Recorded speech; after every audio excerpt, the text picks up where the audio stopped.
Hey guys, and welcome to day 4 of the Christmas Value Advent Calendar. I'm doing something just a little bit different today. I am sharing my screen with you to show you some market research because today we are talking all about what to include on your market research form and just a couple of other rules of thumb when it comes to market research. So a little bit more of a casual conversation today. So as you can see here on this market research form for me, I have a little bit of an intro. So it thanks them for coming in and agreeing to fill out the form. And it also explains why it's important. So as you can see here, I've said, this is to really help me craft better offers so I can actually help you rather than just assume what it is that you need help with. And I even put a little bit of personality in here. Really what this is it's just psychology, right? So when you ask somebody to do something for you out of the goodness of their heart, and you have a little bit of an intro there and it's filled with your personality and it reminds them of why they're there, they're going to be more likely to actually fill it out. So on this form, you can see that I start off by asking for their name and their email. Really what this is for is obviously just to understand who it is that's filling out the form. And then if you need to get in touch with them for any other reason after they're done, you can email them any questions that you have. In your market research form, you really want to have a few questions answered. You really want to have the questions answered that will help you understand what problem it is that they're trying to solve. So what problem are they facing right now? What their solution could look like and what they think it would be. Also, you really want to find out too what their desires are. So you really want to know what their goals are, what their desires are, and really that should come after their problem has been solved, and also any objections that they could have to seeking help to solve it. So that's just a little bit of a rundown before we go through each question. So you'll see here, I'm a business coach, so I have the first real question is, tell me about your business and what's important to you about it.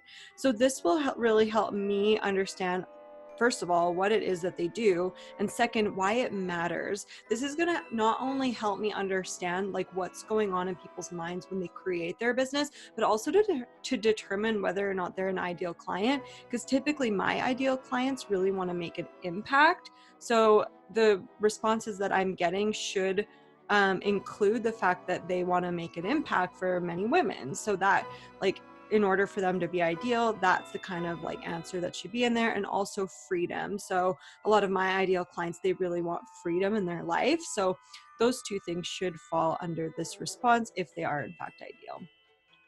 And then follow-up question, why did you start it? So that will kind of go hand in hand together. It's just to give me more voice of customer. And by the way, voice of customer is really important in your messaging. It means that you're literally taking the words from your ideal client and putting it in your messaging.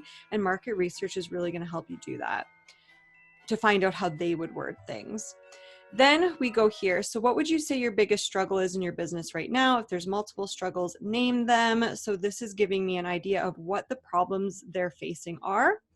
And then what do you feel you need to do to overcome it? So this is going to help me with my messaging as well when it comes to my marketing. So it's going to talk about the problem, and then it's going to say, that you need to do X, Y, and Z. And therefore it's going to give me clarity when I actually have the answers from them. What are up to 5 things that feel fuzzy to you right now and you need help with? This is really to just twist that knife when it comes to talking about their struggles.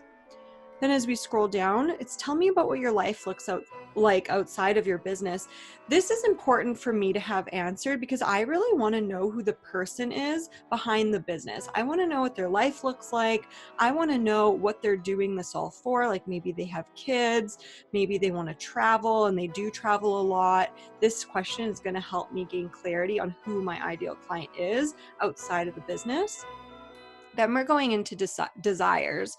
So what is your biggest dream? So I really want to know what their big dream is in this life. And that's going to help me in my marketing again and my messaging really talk about what it is that is possible for them on the other side of their problem.